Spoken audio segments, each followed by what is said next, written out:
함께 말씀 나누겠습니다. 건국대학교 정신의학과 교수인 하지원 교수가 쓴 소통의 기술이라는 제목의 책에 나오는 한 이야기를 소개하겠습니다. 권총을 든 은행 강도 패거리가 복면을 하고 은행에 들어왔습니다. 겁에 질린 지점장은 강도가 시키는 대로 대문을 열어주었고 강도들은 돈을 훔쳐서 달아났습니다. 강도들이 도망친 후에 도착한 경찰은 가장 가까운 곳에서 강도를 봤던 그 지점장에게 범인들의 인상착의를 물어보았습니다. 그런데 놀랍게도 강도에게 금고 문까지 열어주었던 그 지점장은 강도에 대해서 기억하고 있는 것이 거의 없었습니다. 강도의 키가 얼마쯤 되는지, 얼굴 생김새는 어떻게 되었는지, 어떤 옷을 입었는지에 대해서는 전혀 기억하지 못하였습니다. 그러나 지점장은 강도가 자신을 향해서 겨눴던 그 총구멍의 크기가 얼마인지, 총의 모양이 어떻게 생겼는지 하는 것에 대해서는 아주 세세하게 기억하고 있었습니다. 이렇게 자신의 생명이 오갈 정도로 중차대한 일을 당한 지점장은 누구보다도 강도의 인상착의나 그의 행동 등에 대해서 집중해야 할 사람이었습니다. 그러나 그는 자신을 향해서 겨누고 있는 그 총에 대해서만 과도하게 집중한 나머지 범인을 잡을 수 있는 중요한 단서인 인상착의 등 어떠한 단서도 기억해내지 못했습니다. 이런 것을 무기 중심 효과라고 합니다. 위기 상황에서 이성적이고 객관적인 정보를 얻어내지 못하는 것은 그 사람이 무능력하기 때문이 아니라 어떤 특정 영역에 대해서는 무시하고 자기가 듣고 싶은 것 그리고 자신이 관심을 갖는 것에 대해서만 기억하기 때문이라는 것입니다. 그런 형상은 이렇게 강도를 만난 지점장 같은 위기 상황에서만 그런 것이 아닙니다. 여러 사람들이 같이 여행을 가도 각각 느끼는 바가 다르죠. 관심사가 각각 다르기 때문입니다. 우리가 흔히 하는 말처럼 이발 사는 사람을 볼 때 머리 모양을 봅니다. 그리고 신발 가게 하는 사람은 그 사람이 어떤 신발을 신었는지를 주로 봅니다. 자신의 관심사가 거기에 있기 때문입니다. 아무리 중요한 정보라고 하더라도 내가 관심이 없다면 그것을 별로 중요하게 여기지 아니하고 머릿속 휴지통에 버려지게 됩니다. 그렇기 때문에 우리가 살아가면서 과연 무엇에 관심을 갖고 사느냐, 그것이 굉장히 중요합니다. 그것에 맞게 정보를 수집하고 정보를 얻기 때문입니다. 오늘 말씀은 예수님께서 자신의 죽음을 예고한 첫 번째 순환 말씀을 하신 지 엿새 후에 일어난 일입니다. 예수님께서 12제자들 중에 당신과 특별히 더 가깝게 지냈던 3명의 제자들, 바로 베드로와 야고보와 요한만을 따로 데리고 높은 산에 올라가셨습니다. 본문에서는 예수님께서 왜 갑자기 산에 오르시려고 하셨는지 그 이유와 그 설명을 보도하지는 않았습니다. 그렇지만 엿새 전에 있었던 일을 한번 생각해 보면 그 힌트가 있지 않을까 싶습니다. 엿새 전 예수님께서는 가이사랴 빌립보 여러 마을을 돌아다니시면서 제자들에게 이렇게 물으셨습니다. 사람들이 나를 누구라고 하더냐? 그때 제자들은 자기들이 들은 이야기들을 전해드렸습니다. 어떤 사람은 주님을 죽은 세례 요한이라고 합니다. 어떤 사람은 구약 성경에 나오는 위대한 선지자 엘리야라고도 합니다. 어떤 사람들은 분명 저분은 선지자임에 틀림없다고 말합니다. 그런데 예수님께서는 사람들이 무엇을 말하는지에 대해서는 별로 관심을 가지지 않으시는 것 같습니다. 다시 물으셨습니다. 그러면 너희는 나를 누구라고 생각하느냐? 그때 기다렸다는 듯이 베드로가 나서서 말합니다. 주님은 그리스도이십니다. 베드로는 예수님께서 메시아이심을 고백하는 것이었습니다. 그 베드로의 고백은 예수님의 마음을 매우 충족하게 해주었습니다. 예수님께서는 그제서야 자신이 메시아로서 당신이 가셔야 할 길을 분명하게 제자들에게 말씀하셨습니다. 예루살렘에 올라가서 많은 고난을 받아야 하고 결국에는 죽임을 당해야 한다라고 말입니다. 그리고 죽임을 당하는 것으로 그치는 것이 아니라 반드시 3일 안에 살아나실 것을 말씀해 주셨습니다. 예수님께서는 자신이 메시아로서 가야 할 길이 무엇인지를 분명하게 알고 계셨습니다. 비록 그 길이 고난의 길이고 그 끝에는 십자가 죽음의 길이 있지만 당신은 그것을 위해서 세상에 오셨고 그것을 통해서 하나님의 뜻이 이루어져야 한다는 것을 분명하게 알고 계셨습니다. 그런데 이와 같은 주님의 말씀은 제자들에게 큰 충격이 되었습니다. 메시아이신 예수님께서 고난을 당하시고 죽음의 길을 가셔야 한다는 것을 인정할 수가 없었습니다. 어떻게 메시아가 죽으실 수 있느냐는 것입니다. 그래서 예수님을 붙들고 항변했다고 표현되어 있습니다. 마가복음 8장 32절에 항변했다라고 되어 있습니다. 어떻게 그럴 수 있느냐라는 것입니다. 그런데 이때 쓰인 단어는 후에 이런 예수님께서 베드로를 꾸짖으셨다고 할 때 꾸짖다라는 단어와 동일한 단어였습니다. 바로 예수님께서 생각을 잘못하고 계신다라고 꾸짖고 있다는 말입니다. 고난당하시고 죽으셔야 한다고 말씀하신 그 말씀을 당장 철회해야 한다고 생각했던 것입니다. 제자들은 이렇게 생각했을 수도 있습니다. 자기 자신이 모든 생각을 포기하고 젊음을 다 바쳐서 예수님을 따라왔는데 예수님께서 죽으신다면 자신이 희생한 것들이 아무런 의미가 없게 되지 않을까 하는 불안감도 있었을 것입니다. 당신이 죽으시면 당신을 바라보고 모든 삶을 내려놓고 당신을 따라다닌 나는 어떻게 되느냐, 무엇이 되느냐라는 말입니다. 그런데 예수님께서는 더욱 단호하게 말씀하셨습니다. 누구든지 나를 따라오려거든 자기를 부인하고 자기 십자가를 지고 나를 따라야 한다고 말씀하셨습니다. 이제는 제자들까지도 십자가를 지고 십자가의 길을 걷는 십자가의 삶을 살아야 한다고 말씀하신 것입니다. 이 말씀을 들은 제자들의 마음은 어땠을까요? 앞의 말도 충격이었는데 더 충격이었겠죠. 쉽게 받아들여지지 않았을 것 같습니다. 이제 그런 그들을 데리고 변화산에 오르신 것입니다. 변화산에 오르신 예수님은 황홀할 정도로 광채가 나는 모습으로 변화되었습니다. 세상에서 빨래하는 사람들의 솜씨로는 따라갈 수 없을 정도로 옷에서 광채가 났다고 표현되어 있습니다. 그리고 거기에 구약 성경에 나오는 두 사람이 나타났습니다. 바로 모세와 엘리야입니다. 그들이 예수님과 함께 이야기를 나누고 계셨습니다. 오늘 본문의 말씀에서는 이 모세와 엘리야가 무슨 이야기를 나누셨는지에 대해서는 기록하고 있지 않지만 누가복음에 가면은 무엇에 대해서 말씀하셨는지 명확하게 기록해 주고 있습니다. 누가복음 9장 31절에 모세와 엘리야가 영광 중에 나타나서 장차 예수께서 예루살렘에 별세하실 것에 대해 말할세라고 기록되어 있습니다. 바로 지금 예수님께서는 예루살렘에 올라가셔서 십자가에 죽으실 것에 대해서 모세와 엘리야와 함께 대화하고 계시는 것이었습니다. 이때 구약의 수많은 사람들 중에 왜 모세와 엘리야 이 두 사람이 함께 나타났다는 사실이 굉장히 의미심장하게 들려질까요? 그들은 어떤 사람입니까? 먼저 엘리야는 갈멜산에서 홀로 450명의 바알 선지자들과 대적할 정도로 대범한 용기를 지닌 사람이었습니다. 그는 모진 시련과 박해를 당하면서도 불의한 정치 권력에 맞서 구약의 빛나는 예언자 정통의 모범을 보였던 사람이었습니다.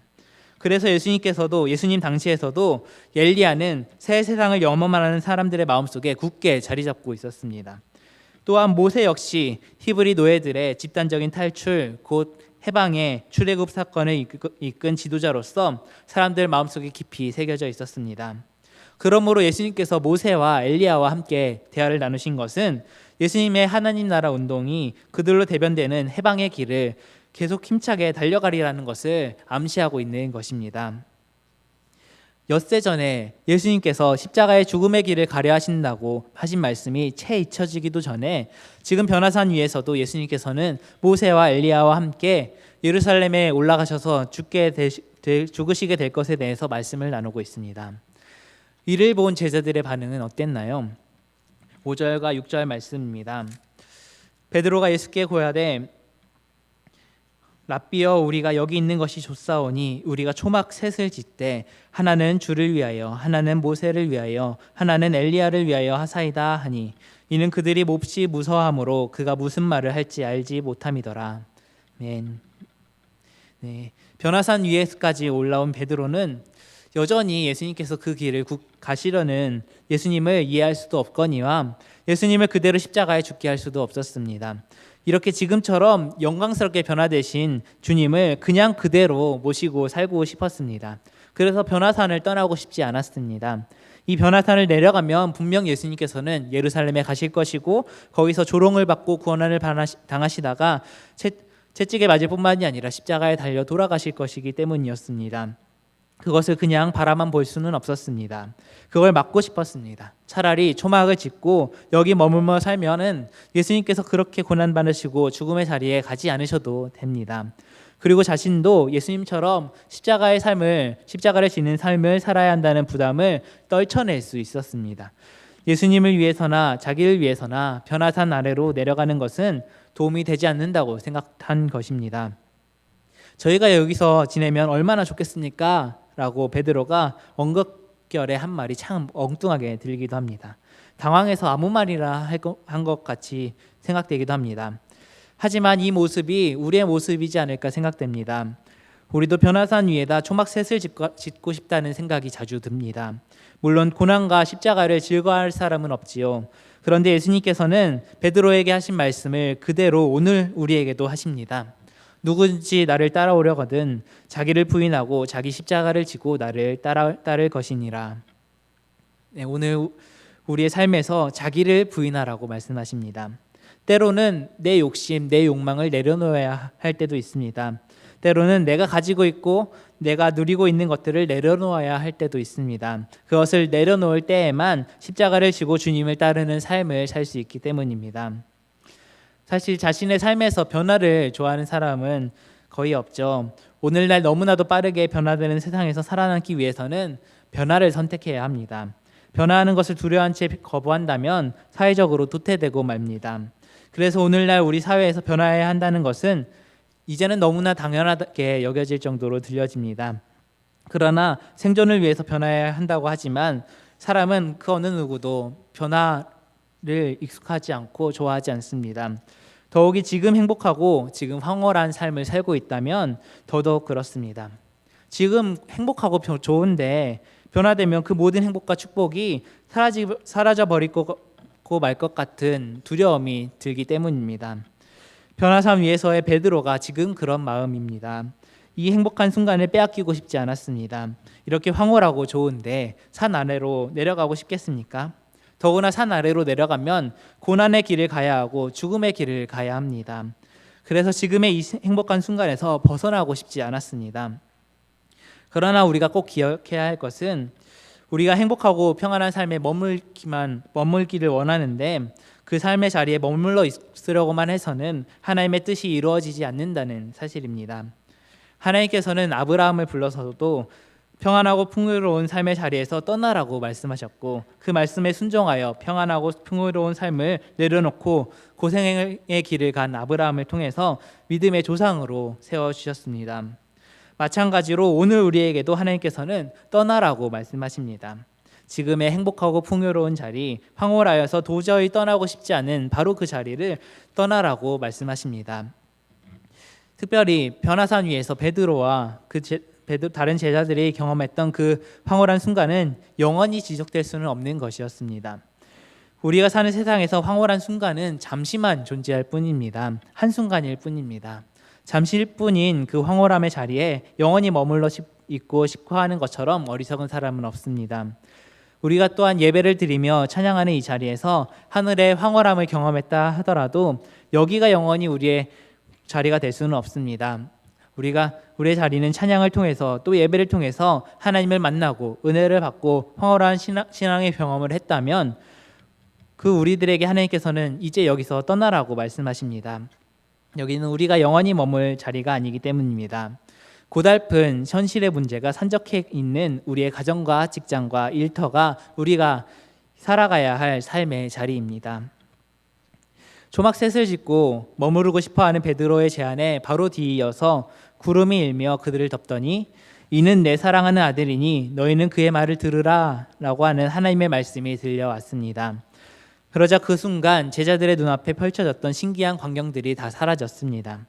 산 위에 안주하고 싶고 신비한 종교 체험에 안주하고 싶어하는 그들에게 예수님의 말씀을 일깨워서 귀담아서 들으라고 일깨워 주신 것입니다.